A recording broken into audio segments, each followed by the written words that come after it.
আসসালামু আলাইকুম এভরিওয়ান। আশা করছি সবাই ভালো আছেন। আমার আজকের রেসিপি কলমি শাক। প্রচুর পুষ্টিগুণে ভরা এই কলমি শাক। আগের দিনের নানি দাদিরা যেভাবে রান্না করতো এই কলমি শাক, সেই রেসিপিতে আজকে কলমি শাক রান্না করছি। আজ রান্না করব কলমি শাকের ঝোল চিংড়ি মাছ দিয়ে।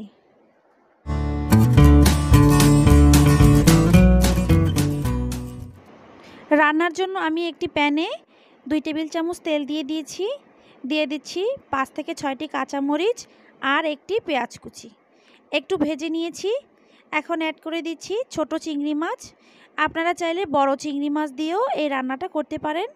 চিংড়ি মাছটাকে আমি ভালো করে তেলের সাথে কিছুক্ষণ ভেজে নিচ্ছি। এতে করে চিংড়ি মাছ থেকে খুব সুন্দর একটা ফ্লেভার বের হবে। এখন দিয়ে দিচ্ছি রসুন বাটা হাফ টেবিল চামচ, স্বাদ মতো লবণ, হাফ টেবিল চামচ হলুদের গুঁড়ো। এই মশলাটাকে আমি এখন চিংড়ি মাছের সাথে ভালো করে কষিয়ে নেব। যত ভালো করে কষিয়ে নেবেন ততই ভালো রান্নাটা হবে আর চিংড়ি মাছের ফ্লেভারটা খুব সুন্দর বের হবে। ভালো করে কষিয়ে নিয়েছি।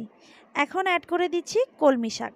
কলমি শাকগুলোকে আমি ভালো করে ধুয়ে কুচি করে কেটে নিয়েছি। এবার এপাশ ওপাশ করে মশলার সাথে ভালো করে মিশিয়ে 1 মিনিট ঢেকে রাখবো।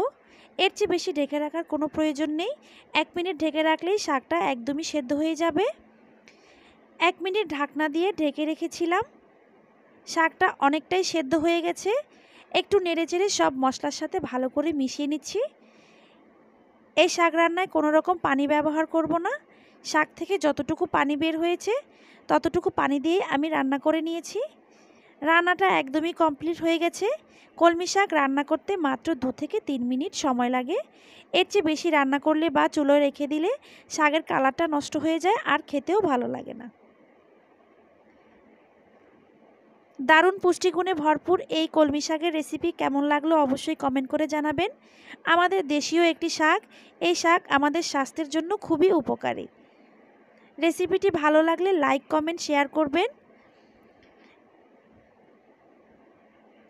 এইরকম নিত্য নতুন রেসিপি পেতে আমার চ্যানেলটিকে সাবস্ক্রাইব করে আমার পাশেই থাকবেন। মজার মজার কমেন্ট করে আমাকে উৎসাহিত করবেন। আপনাদের কমেন্ট আমাকে অনেক উৎসাহিত করে।